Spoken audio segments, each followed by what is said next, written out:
বাচ্চারা হারিয়েছে তাদেরকে কি বলবো, ঈশ্বর তাদের স্বর্গবাসী করুক। দিন শেষে আমরা এন্টারটেনমেন্ট চাই। ঈদ যেতে না যেতে দুটো অ্যাওয়ার্ড পেয়েছে আমি নীল চক্রের জন্য, দারুণ লাগছে। এই যে এইমাত্র বললাম অফার পেয়েছি 7-8টার মতো, যেটা আসলে হয়েছে একটা দুর্ঘটনা ঘটে গিয়েছে। আমার কাছে মনে হয় যে বারবার তদন্ত গঠন কমিটি না বসে এটা খুব দ্রুত বের করা উচিত, কিভাবে হলো, কেন হলো, কি কারণে হলো। আর যাদের মা বাবার যে সকলের ছোট ছোট ফুলের মতো বাচ্চারা হারিয়েছে তাদেরকে কি বলবো, ঈশ্বর তাদের স্বর্গবাসী করুক। আর এরকম দুর্ঘটনার যেন সামনে না ঘটে, সরকারকে বলবো যে দৃষ্টি আকর্ষণ করতে সেই ব্যাপারে। আসলে আমার জ্ঞানত থাকতে কত বছর যুগ যুগ ধরে এইভাবে নাটক সিনেমার কাজ চলে আসছে।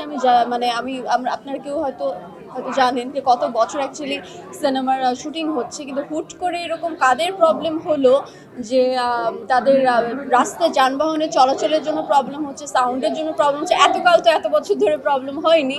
সেই প্রবলেমটা অ্যাকচুয়ালি কেন হচ্ছে এটা দেখা উচিত। যারা সমিতিতে যারা আছেন, যারা সভাপতি আর যারা যেখানে যেই পজিশনে আছে, আমি বলবো যে সেটা খুঁটিয়ে দেখার জন্য।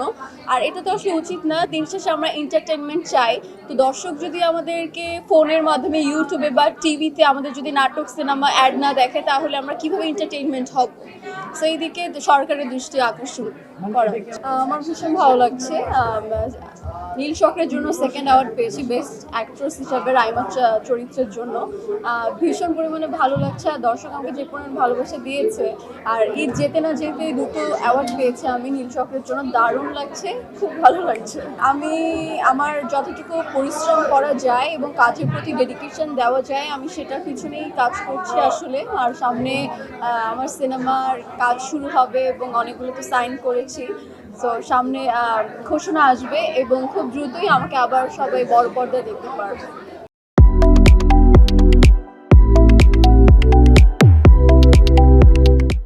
সিনেমা করেছি, দুটো সিনেমাতে এরকম কথাবার্তা হয়েছে। তো একজন আমার খুব ভালো কলিগ, আর একজন আমার বন্ধু। তো দিন শেষে সবাই আসলে আমরা খুব ভালো একটা পরিবারেরই মানুষ। তো এরকম কিছু নেই, এরকম যেই গসিপটা হচ্ছে, টু বি অনেস্ট এরকম কিছু নেই।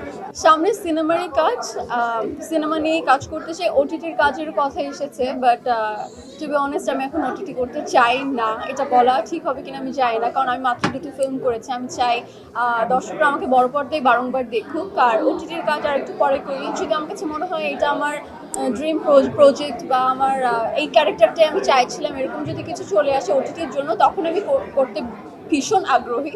বাট এছাড়া আমি সিনেমা নিয়েই থাকতে চাই আসলে। না অ্যাকচুয়ালি এরকম কিছুই না। অনেকে অনেক কথাই বলে, সব কথা তো আর সত্যি নয়। আমি প্রপোজাল ভীষণ পরিমাণে পেয়েছি 7-8টার মতো, এর থেকে বেশি নয়। কিন্তু আমি তো চাইলেই সব কাজ করতে পারি না, আমার সাথেও ম্যাচ হতে হবে ক্যারেক্টারের, ডেটের অ্যান্ড অল অনেক কিছু থাকে আসলে। তো তার মধ্যে করার চেষ্টা করেছি যেগুলো আমার জন্য মনে হয়েছে ক্যারেক্টারের সাথে আমি ফিট যাচ্ছি, এবং যেগুলো সাইন করেছি আমি এখন এই মুহূর্তে এসে বলতে চাই না, কারণ আমি চাই যে ডিরেক্টর প্রডিউসারের মাধ্যমে এই ঘোষণাটা হোক।